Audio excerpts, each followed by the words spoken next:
We're working on a trailer tipper at the landfill. Got a ton of arc gouging to do and structural repair cracks we're going to do, fit new plates across the cracks, this and that. But I want to do a little video on arc gouging.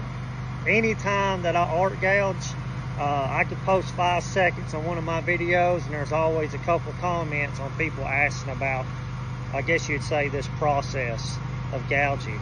Most people are familiar with the torch gouger. You got your torch tip that's got a curve to it, which is good to me if you're in a shop and you got supplies. You got enough acetylene around, enough oxygen bottles around, so you're not burning through your supplies. When you're doing work out in the field, you want to minimize on your supplies that you use. So if you're minimum 1 bottle of acetylene and 1 bottle of oxygen on your service truck, you don't want to waste all of your cutting fuels on cutting plates off, when you can be using it to cut plates out for to go back together with whatever you're building or repairing. To me, I love arc gouging. My machine goes up to like 304, 305 amps, so I use a 1/4 inch gouging rod. These are rate from 250 to like 350 amps. These are a carbon rod. Very good and useful to have on a service truck. Definitely if you're chasing cracks, cutting plates off of machines or tippers, whatever you're working on. To me, this is a must-have and a time saver. A lot of people, when they run carbon arc rods or air arc rods, they don't adjust their air pressure. My welding machine's a duo combo unit, I guess. It's an air compressor, welder, and generator. I can regulate my air pressure when I run gouging rods.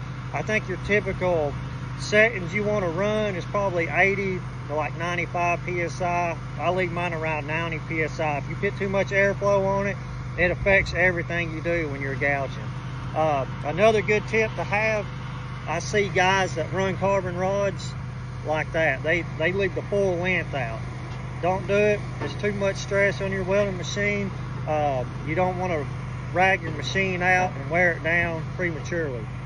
I like to do half rods and just keep scooting it up. I get about 3 inches from the end of my gouger, and then I'll move my rod out. Another cool thing that you need to know is on the end of your gouger, you got air ports. In my videos, you'll see me gouging one way, say like this, for instance, and I get in a different bind or a different section of the plate I'm cutting, and if I leave it like this, my slag just builds up. So I'll rotate my gouger around like this to push the air the opposite direction. Rotating your gouger is huge when you're gouging, and if you start doing this process, you'll see exactly what I'm saying. It's pretty simple on the run. It's a lot of wear and tear on your welding machine, but we do a ton of it, and our 302 air packs handled it. One thing on your welder, don't leave it in run idle mode. Just crank that thing all the way up to high idle, because every time that thing idle down and you go to re-gouge, it ramps that machine up, and it's just more stress on your machine. So just leave your machine set at high idle. As far as the gouging process, act like you're stick welding, and you want to push into the bead that you're trying to cut off, and eventually you'll find the weld seam between the 2 plates. Like today, we're gouging plates off, and you just want to chase that seam all the way out, and eventually your plates will separate. Sometimes you got to fit wedges and take a sledgehammer and bust them off, but other than that, that's some gouging tips. I'm going to do a quick gouging here and let you see it, and hopefully this big plate is probably a 7 by 10 foot plate. Hopefully it just rolls off the back of this tipper. Let's get to gouging.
right, guys, that's the tip of the week.